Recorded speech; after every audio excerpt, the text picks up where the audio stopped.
나라 밖은요, 특히 더 코로나 패닉입니다. 국가 비상사태를 선포한 미국은 사회적 혼란을 겪고 있습니다. 트럼프 대통령도 뒤늦게 코로나 검사를 받았습니다. 화면 만나보시죠.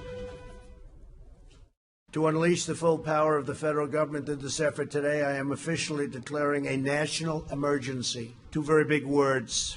The action I am taking will open up access to up to $50 billion of very important and a large amount of money for states and territories and localities in our shared fight against this disease. 여기 지금 제목으로도 나타나고 있긴 한데, 이현정 의원님. 네. 트럼프 대통령 확진 판정은 안 받은 음성이 나왔죠. 네, 그렇습니다. 지금 사실 미국이 트럼프 대통령 초기에 별거 아니다라는 그런 반응을 보였지 않습니까? 근데 아마 본인이 지금 직접 위협을 당하니까 굉장히 긴장을 한 것 같아요. 지난 7일 날 그 브라질 대통령과의 정상회담 때 그때 배석했던 브라질 커뮤니케이션 국장이 이제 확진이 돼서 지금 사실은 그것 때문에 했고 그 다음 날 또 모금 행사를 하면서 거기에 또 확진자가 나왔어요. 예. 그걸 두고 지금 미국 언론들은 코로나 파티였다 이렇게 이야기를 하고 있는데 그래서 아마 트럼프 대통령도 처음에는 나 괜찮다 이야기를 하다가 기자들이 당신 너무 이기적인 거 아니냐 이렇게 지적을 하니까 검사를 받겠다라고 해서 지금 검사를 했고 음성이 나왔는데 사실 안심하지 못하는 상황이 미국 의회에도 지금 확진자가 생겼고요. 그리고 지금 미국 백악관 내에서도 상당히 긴장을 하고 있습니다. 그렇죠. 더군다나 지금 미국이 일단 비상사태를 선포를 했는데 제 지인이 보낸 사진을 보니까 미국의 코스트코라는 이런 업체 있지 않습니까? 예, 거기에 남아있는 물건이 하나도 없는 그런 상황이에요.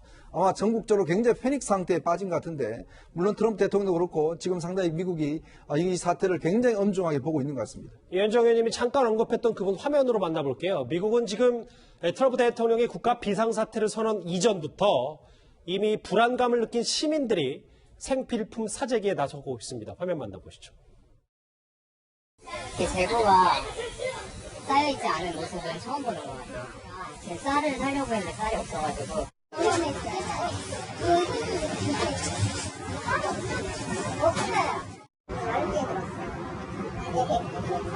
가격이 너무 비싸게 들어오니까 없어요. 이거 진짜 없어요. 제 왼쪽에도 이렇게 다는 아니지만 일부 이제 대형 마트들을 중심으로 해서 이렇게 사재기가 시작이 되면서 얼마나 미국 국민들이 불안한지가 지금 엿보이는 모습. 코로나 확산에 지금 미국이 중대 기로에 섰는데요. 네. 근데 좀 의미심장한 보도 하나 했는데 다음 화면을 좀 보겠습니다. 배종선 소장님. 네.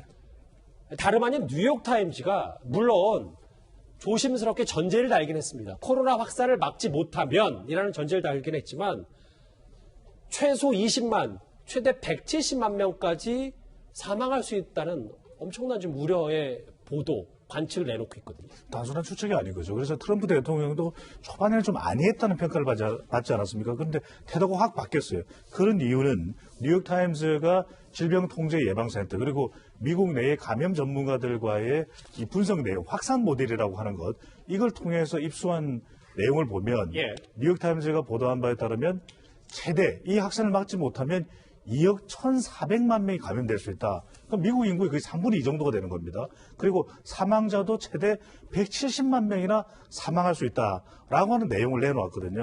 그런데 이것 자체가 가져오는 이 내용도 상당히 공포스러운데 문제는 미국 내의 의료 시스템이 이렇게 되면 감당하지 못하고 붕괴될 수도 있다는 겁니다. 그래서 트럼프 대통령도 완전히 지금 태도를 바꿔서 아주 비상사태를 선포하는 수준까지 이르렀는데 이게 트럼프 대통령의 재선에 돌발 변수가 되고 있을 정도라는 그렇죠. 또 분석까지 나오기 때문에 예. 그만큼 지지율도 지금 흔들리고 있고요. 트럼프 대통령의 태도를 완전히 바꿔놓는 뉴욕타임즈의 보도라고 할 수 있겠습니다. 이 미국을 포함해서요. 현재까지 전 세계적으로 사망자가 5천 명, 확진자는 무려 15만 명을 넘었습니다. 이 세계보건기구 WHO는요. 보시는 것처럼 이탈리아와 같은 유럽이 진원지가 되고 있다는 우려를 지금부터 내놓고 있습니다. 장혜철 평론가님. 오늘은 이탈리아 말고 스페인 얘기를 좀 해봐야 될 게 지금 5천만 인구의 외출 금지령까지 내렸어요. 그런데 게다가 총리까지 지금 자가격리 중입니까? 네, 지금 스페인 총리 같은 경우도 코로나19에 감염됐다는 외신 보도가 나오고 있고요. 현재 스페인의 확진자가 6,391명까지 늘었습니다. 예. 그런데 확산세가 매우 가파라서 신규 확진자가 나오는 비율만 보면 스페인이 이미 이탈리아를 초과했다고 합니다. 제2의 이탈리아가 되는 것이 아니냐는 우려가 나오고 있는데 오죽하면 이탈리아 전국에 지금 이동금지령 내려진 거 다 아실 겁니다.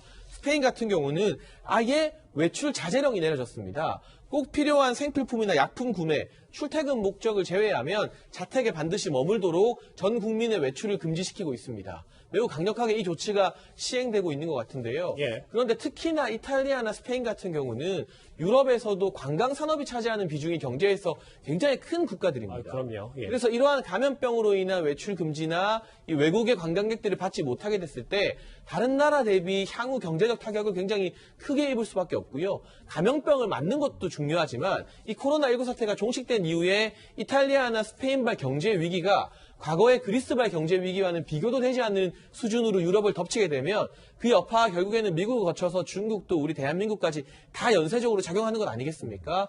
따라서 이게 강 건너 불구경이 아니라 우리나라 입장에서도 매우 긴밀하게 주목해야만 하는 그러한 사태로 점점 더 확산되고 있는 겁니다. 다시 또 역유입이 될 가능성도 배제할 수 없기 때문에 우리 당국도 스페인과 이탈리아의 경우를 좀 주목해서 봐야 될 필요가 있습니다.